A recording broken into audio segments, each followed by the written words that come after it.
Merci d'avoir choisi le Journal de l'Afrique sur France 24. Très heureux de vous retrouver. La tournée diplomatique du général Hemeti continue. L'un des deux protagonistes de la guerre qui secoue le Soudan depuis 9 mois est au Kenya, pays qui œuvre à l'obtention d'un cessez-le-feu.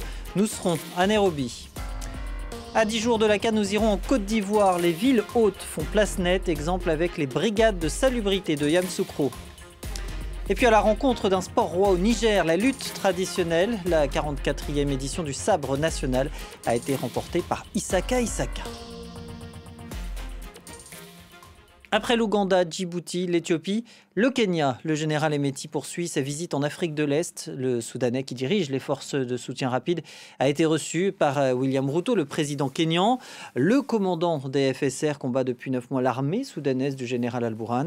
Mardi, il s'est dit favorable à un cessez-le-feu. Le point à Nairobi avec Bastien Renouille.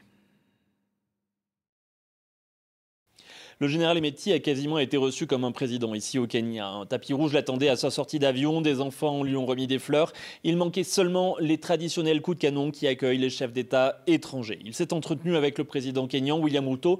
Il n'y a pas eu de conférence de presse à l'issue de cette rencontre. Les deux hommes ont posté des messages sur Twitter. Le président kényan est resté extrêmement vague, tandis que le général Hemeti a lui remercié le président Ruto pour tous les efforts, tout ce qu'il a mis en œuvre pour essayer de trouver une sortie de crise à ce qu'il se passe au Soudan depuis que la guerre a commencé le 15 avril dernier. Et il a affirmé qu'il avait présenté son plan de sortie de crise à William Ruto. Alors, quelle est réellement l'ambition du général Hemeti alors qu'il visite en ce moment l'Afrique de l'Est? Il s'est rendu la semaine dernière en Ouganda, il a été plus récemment à Addis Abeba, il s'est rendu à Djibouti, il est maintenant au Kenya. L'objectif, c'est de montrer qu'il souhaite la paix. C'est une offensive en termes de communication. Il veut montrer qu'il n'est pas va-t-en-guerre et qu'il est prêt à faire des concessions pour que son pays retrouve le calme. Mais peut-on le croire? C'est difficile à l'heure actuelle. Les forces de soutien rapide sont toujours à l'offensive. Elles ont attaqué des villages dans la région du Kordofan ce mercredi et elles s'en prennent toujours aux civils, notamment dans la région du Darfour. Alors le général Hemeti essaie plutôt de montrer qu'il est pacifiste, et ce alors qu'il y a des enquêtes internationales, notamment de la Cour pénale internationale sur les crimes commis au Darfour qui ont commencé, et que de plus en plus de sanctions sont prises à l'encontre des forces de soutien rapide. C'était le 26 novembre dernier, une tentative de coup d'État en Sierra Leone. 21 morts et au moins 80 personnes arrêtées. Parmi elles, l'ancien président Ernest Bai Koroma. Il a été inculpé ce mercredi notamment pour trahison et dissimulation de trahison. Cela fait près de 50 ans qu'ils sont en exil au cœur du Sahara. Ces hommes, ces femmes, ces enfants, réfugiés dans un environnement hostile, dans des conditions de vie de plus en plus précaires. Ils dépendent principalement de l'aide internationale qui, malheureusement, diminue. L'ONU tente malgré tout de répondre à leurs besoins. Laurent Berstecher. En plein désert du Sahara, ces petits villages en terre cuite abritent des dizaines de milliers de déplacés. Depuis des décennies, ces réfugiés du conflit au Sahara occidental vivent en exil. Ils sont aujourd'hui de plus en plus nombreux à se sentir délaissés par la communauté internationale. Depuis le début de la guerre en Ukraine et maintenant avec le conflit en Palestine, on remarque une différence dans les livraisons d'aide humanitaire. On en recevait beaucoup plus avant. Car depuis 1975, le Sahara occidental est au centre d'un conflit permanent. D'un côté, le Maroc qui revendique sa souveraineté sur la région. De l'autre, le Front Polisario, un groupe sécessionniste soutenu par l'Algérie qui réclame l'indépendance. Après des années d'affrontements, un cessez-le-feu voté en 1991 met temporairement fin aux violences, mais pas au conflit. Et en 2020, de nouveaux accrochages entre l'armée marocaine et des manifestants sahraouis ravivent les tensions entre Rabat et Alger. Près de 175 000 personnes sont aujourd'hui déplacées par le conflit, mais malgré leurs conditions de vie difficiles, de nombreux réfugiés refusent d'abandonner leur identité sahraouite. On ne veut pas aller ailleurs. On demande simplement la terre qui nous revient. On ne veut vivre nulle part qui ne soit pas le Sahara. Les États-Unis et Israël sont aujourd'hui les seuls pays à reconnaître la souveraineté du Maroc sur le Sahara occidental. L'ONU considère la région comme un territoire occupé et multiplie les appels à la tenue d'un référendum sur son indépendance. Le musée des civilisations noires de Dakar rend hommage cette semaine à Cheikh Amadou Bamba, héros de la résistance coloniale.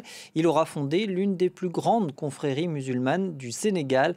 Des œuvres et des objets rituels sont montrés au public pour la première fois. Une seule photographie était connue de lui, prise par Paul Marty en 1913 à Diourbel. Donc ces photographies sont d'une denrée rare. C'est d'une rareté extraordinaire, d'une portée sur le plan émotionnel difficilement quantifiable. On aurait être content et ému en même temps de voir ces bagages de Cheikh Amadou Bamba exposés ici au musée des civilisations noires de Dakar. Cette exposition vient à son heure au moment où le monde se cherche, où le monde se perd. Nous avons la chance d'avoir un repère. D'ici 10 jours, la Côte d'Ivoire accueillera la 34e édition de la Cannes. Plus d'1 million de visiteurs étrangers sont attendus.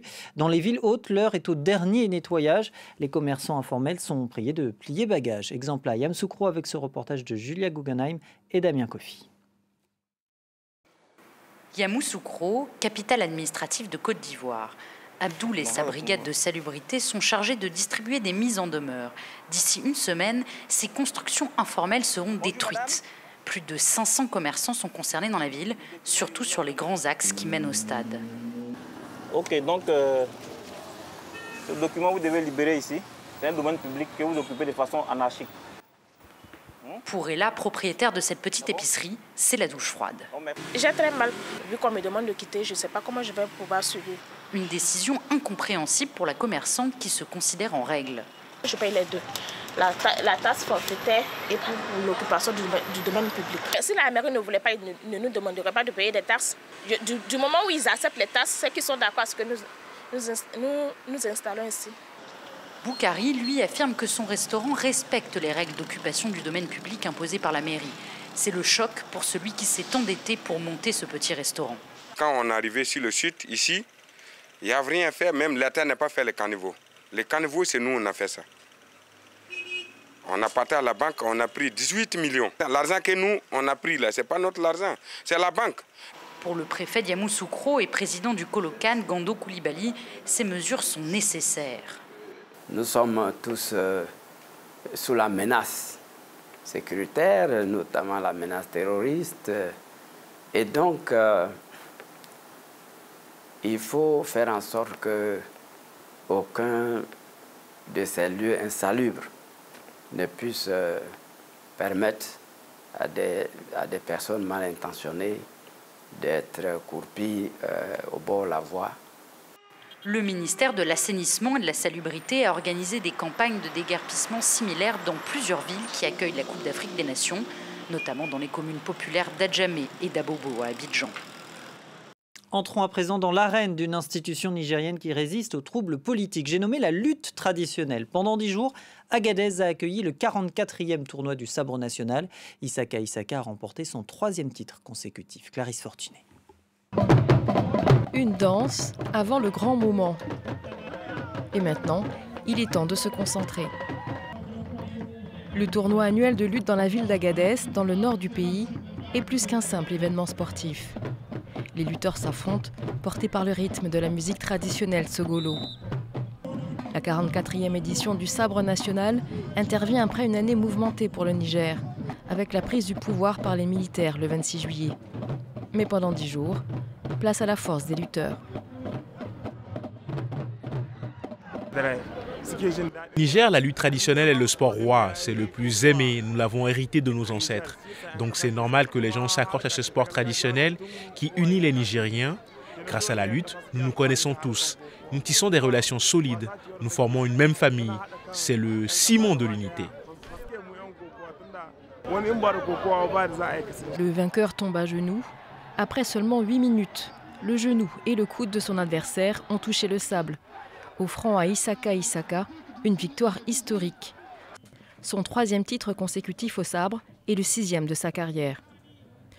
Autrefois pratiquée par les villageois pour marquer la fin de la récolte, la lutte traditionnelle semble résister à l'épreuve du temps et des troubles politiques.